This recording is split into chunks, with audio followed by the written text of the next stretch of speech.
Red alert. Red alert. This week's atheist meme shows the scantily clad lower body of a woman. The caption reads, "If you can tell me what to do with my body, can I tell you what to do with your Bible?" It doesn't take a rocket scientist to determine this meme is addressing abortion and a woman's right to her own body. That is, if Bible-believing Christians can enact laws outlawing abortion because of a biblical belief, can others enact laws restricting the use of Bibles? Maybe outlaw Bibles? The overall message is, let's make things equal. I'll let you control my body if I can control the use of your Bible. But before we open that can of worms, what is up with this picture? The exposed sensual legs, lingerie, and high heels? Did I accidentally stumble onto a 50 Shades of Grey fan blog? Why are we resorting to this image as a model for the woman's body?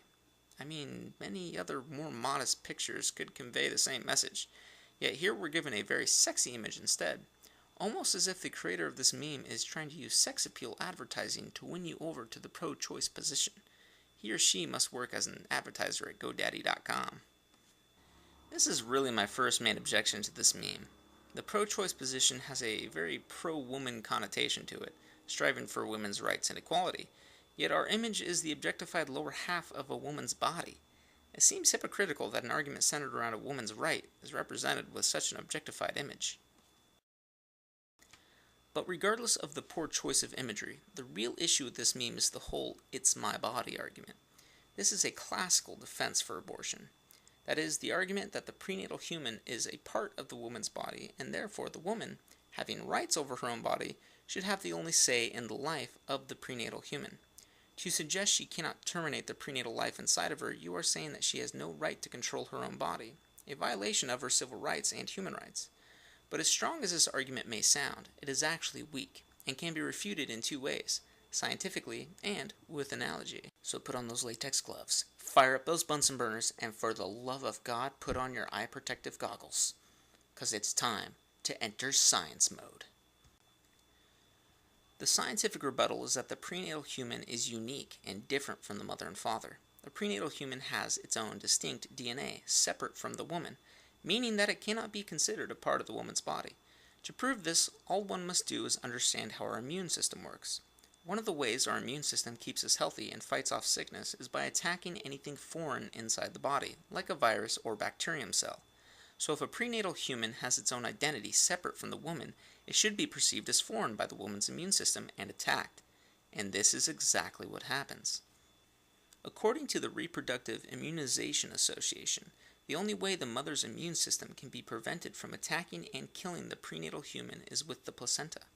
As the flow of nutrients transfer from the mother and through the placenta to the child, syncoblasts block the mother's antibodies and B lymphocytes from reaching the child. The syncoblasts also prevent the prenatal child's antibodies from reaching the mother. These barriers are critical in preventing the mother and prenatal child's antibodies from reaching each other. Pregnancy is impossible without these barriers.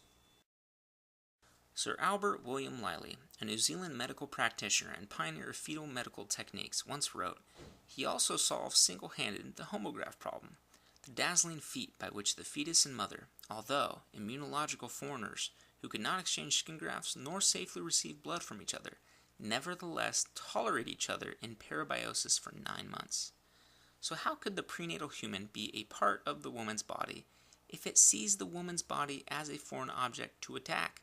Clearly, when looking at the scientific facts, the argument that the prenatal human is a part of the woman's body fails on a biological level."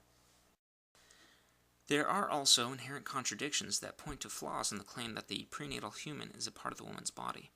For example, if that claim were true, that would mean that until birth, the mother has 2 fingerprints, 2 brains, and 2 hearts. She might have 2 blood types, or even male genitalia if the child within her is a male. In some rare cases, the mother dies, but the child is surgically removed and survives. How could this be if the child was a part of the mother's body? Louise Brown was the first test tube baby, conceived when her father's sperm and mother's egg met in a petri dish. She wasn't a part of her mother's body then. When she was placed inside of her mother, did she then become a part of her mother's body? Thus, if one analyzes the claim rationally, it becomes apparent that it is irrational to argue that the prenatal human is a part of the woman's body. But I did promise you an analogy, didn't I?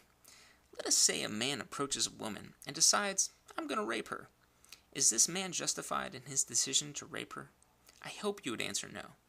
But is there any situation in which this man is justified in raping the woman?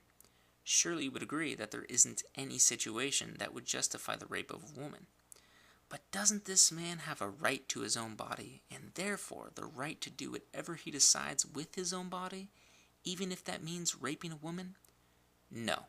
Certainly he does not have the right to do as he pleases with his own body and rape a woman. Now here's the critical question that follows. Why? Why does the man not have the right to rape the woman if he has the right to his own body? The answer is simple. The woman is not a part of the man's body, but a separate identity. For the man to forcibly rape the woman, he would be using his body to harm another life. We can agree the man has a right to his own body, but once he decides to harm another individual with that right, he crosses the line, and his rights must be suspended. Ergo, there are situations in which the rights to our own bodies are suspended when the safety and health of another is jeopardized. Hence, the man is never justified in raping a woman. To make the analogy to abortion, if the man is not justified in raping a woman because it harms another human being, then likewise, a woman aborting the prenatal human inside of her does not have the right to do so. Even though she has a right to her own body, these rights are suspended when the life of another innocent person is violated. Claiming the right to your own body as a means to justify abortion is a weak argument. Lastly, let's look at the last part of the meme's argument, which asks if others can control the Bible. This is also a weak argument for numerous reasons. First, the meme seems to indicate that the pro-life position is a purely biblical or Christian position. Yet, as was just shown, one can merely look at the scientific facts and infer rational conclusions, devoid of religion, that prove that the prenatal human is not a part of the woman's body. So if the decision to constrain abortion is not one reached via the Bible, then the Bible's use cannot be constrained in response. Secondly, even if the decision was reached purely from biblical doctrine, it does not follow that the Bible should be constrained in response. Let us say we were talking about murder or rape instead of abortion. Let us also say that we outlawed murder and rape because biblical doctrine frowns on both. Does this mean that murderers and rapists could then outlaw the Bible? Of course not. That doesn't make sense. It'd be the same as saying that a polygamist could enact restraints on the Supreme Court's power because the Supreme Court outlawed polygamy. In conclusion, the argument is really weak, and the imagery utilized is borderline offensive to, well, women in general. The bigger issue is the argument that the prenatal human is a part of the human body, but as the evidence shows, this is not the case. For atheists who are always harping on the fact that they adhere to nothing but the scientific facts and evidence, I'd hope they'd change their perspective on the prenatal human status as not being a part of the woman's body. Failure to do so would be hypocritical to say the least, since it would be overlooking scientific facts and evidence.